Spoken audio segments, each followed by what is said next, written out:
Welcome to the Jill on Money podcast. It is Saturday, July 3rd. I can't believe it.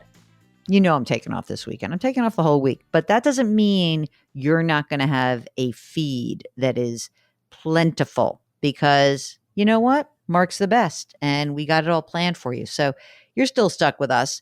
But it is the Independence Day weekend, and hopefully you are enjoying yourselves. If you've got a question that pops up, maybe you're like hanging with your friends and you're all talking about, oh, I kicked butt in my portfolio in the first half of the year. Maybe you didn't, or something comes up and you've got a question. Send us your question. Ask Jill at jillonmoney.com.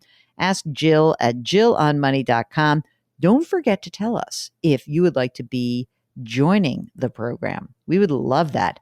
That is what Phil did. He's on the line from Tennessee. Hi, Phil. How can we help you out? So, I don't know, 15 years or so ago, my employer, like a lot of other employers, decided to get rid of the traditional defined benefit pension and, move everybody to a 401k. And they upped their matching and all, which was nice. They didn't have to do that, I guess. But one thing they did do was they created this thing they called a personal pension account. And it seems to act or has acted like a savings account and grown very slowly, but it never went down. But anyway, I'm 58 and I'm looking to retire and start a new career. And I've got this choice to make of what to do with this account. Mm-hmm. They're basically saying I can take a lump sum. Mm-hmm. They will purchase an annuity for me. And, there's like 100 different flavors of the annuity between me and my wife. And, does it disappear when I die? Does it disappear when she dies? Does it stay level till the last one dies? All that kind of thing. But in the fine print, it does talk about that it's subsidized for people that are retiring early, and implies that the subsidy gets smaller and smaller the closer you get to 65. I found a calculator on the internet somewhere where I could compare a lump sum with an annuity and put the interest rate to kind of see,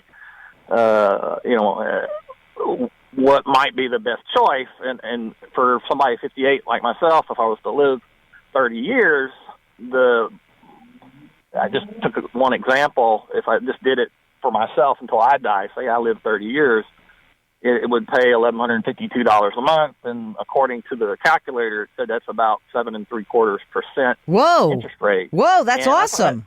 And I was kind of like, well, that's pretty good. Yeah, that's not that pretty good. That's awesome, because remember, one thing about that is it's a guarantee. So right. It's one thing to say, 7.75% in, last year. You might say to yourself, oh, but the stock market did so much better. But this is a 7.75% guarantee for 30 years. That's a huge number. I wonder if it probably goes down if you do, because I don't know if I would do your straight life. But keep talking. I'm sorry. Yeah. So, and, there was a bunch of different options, and I don't remember all the numbers. But, obviously it went down if I did to cover my wife's life. There's all kinds of options, you could do 75% after I die for my wife, or 50% after I die for my wife, or, all that kind of stuff. So let me ask you a question. When you ran all those different scenarios, was it basically like somewhere between 5, 6, 7% based on whatever scenario you chose? So I didn't run all the scenarios in the calculator, and so I don't have that number for you. Mm-hmm.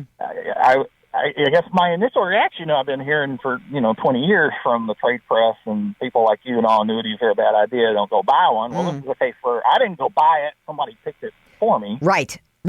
No. I don't think annuities are all bad. I think guarantees are great. Let's talk more about what's going on in your financial life.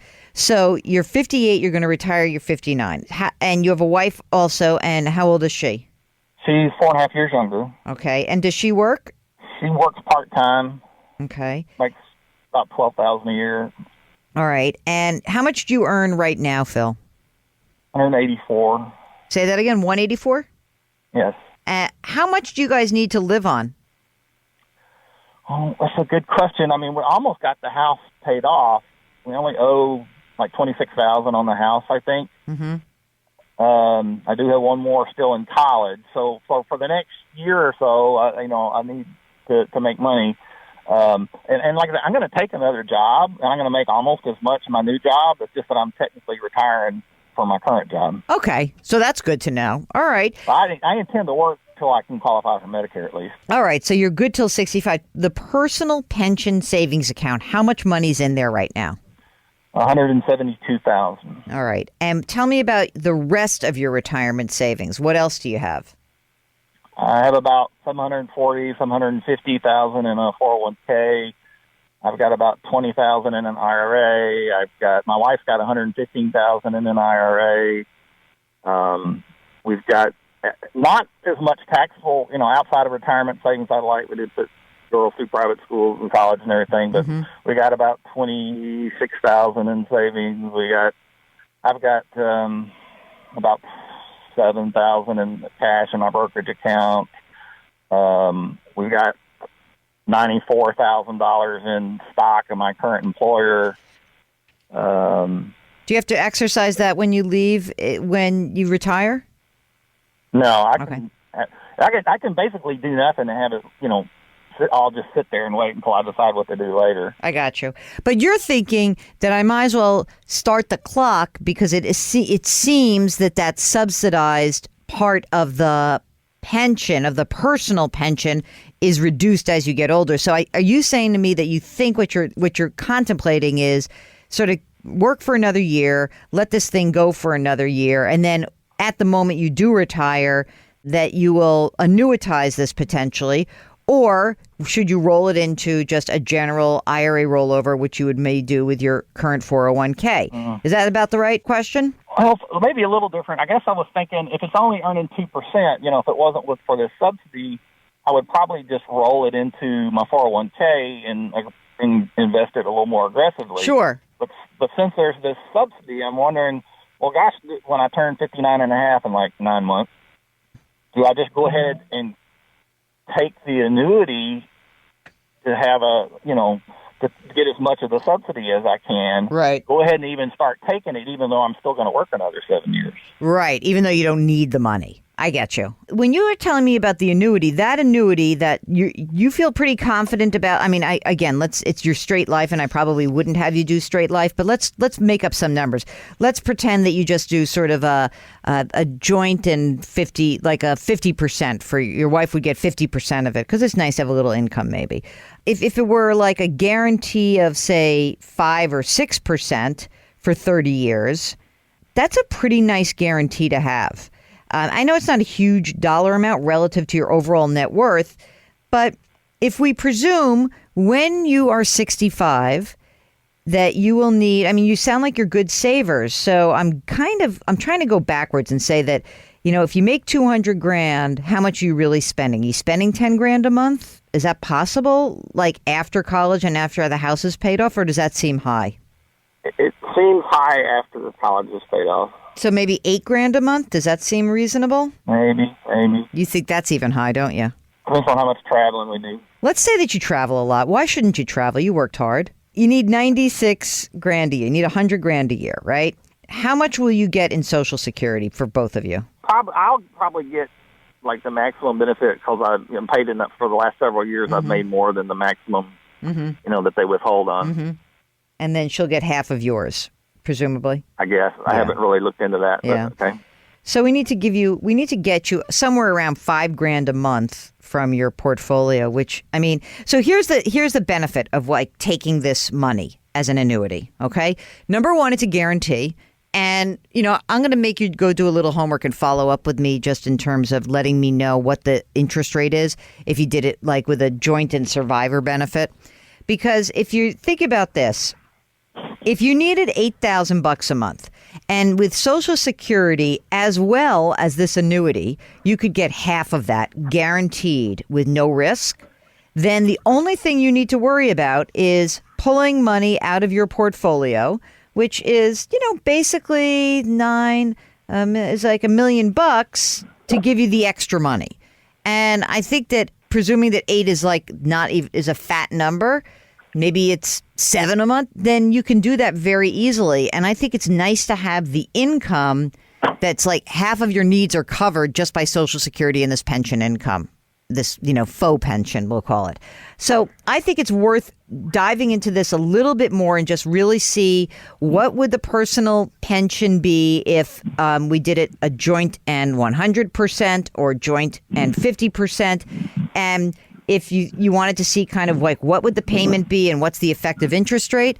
And although even if the interest rate were 6%, it would be very hard for you for 30 years to consistently get 6% with no risk. And that's the piece of this that's really important. We don't have an effective way for you to get risk-free. It's not risk-free because we have to make sure that the annuity they pick is not going to be with some Joe's insurance company. But presuming it's a good company, I think that you might really want to take a look at this and see whether it makes sense, because in your life, you're young, you're still going to work. You're probably not even going to touch this money till, I know, like you said, till you're 65, 66 years old. So you're going to keep saving. I just think that it's just such a nice place to be if you have, I don't know, 1.3 million by the day you retire. And then, of that, I can generate 45 grand a year with no muss, no fuss. And then I also have my Social Security. And then I also have this pension money. I think that's like a really nice game plan for you. And it is one where if it sounds like you're the one who kind of manages some of the money, that if your wife doesn't like managing money, to know that half of my income is kind of coming in and safe and secure for a while, that's nice too. Okay, if you'd like to come on the air, all you need to do is send those questions. Just keep them coming. If you happen to be on our website, if you're on the JillOnMoney.com website, we've got a contact button. All you need to do is click it. And while you're on the website, poke around a little bit. Sign up for the free weekly newsletter. Check out the resources. Maybe watch some of the television segments that I do. It's all there for you at JillOnMoney.com. All right. What else do we want them to do, Mark? They've got some time. How about if you leave us a rating or a review? That would be so helpful. We really would appreciate it. And as always, we really would like you to know that we appreciate you. You are what this show is about. All I ask of you every time we come on the air is to try to do something nice for someone else today. It really will make that person feel better. We'll make you feel better. We're not going to abandon that. I got rid of wear your masks and maintain your physical distancing. We're happy to have that behind us. But the other part of it, of doing something nice for someone, I want to keep that. I really do. Don't forget our mantra for this year. It's grit, growth, grace. We'll talk to you tomorrow.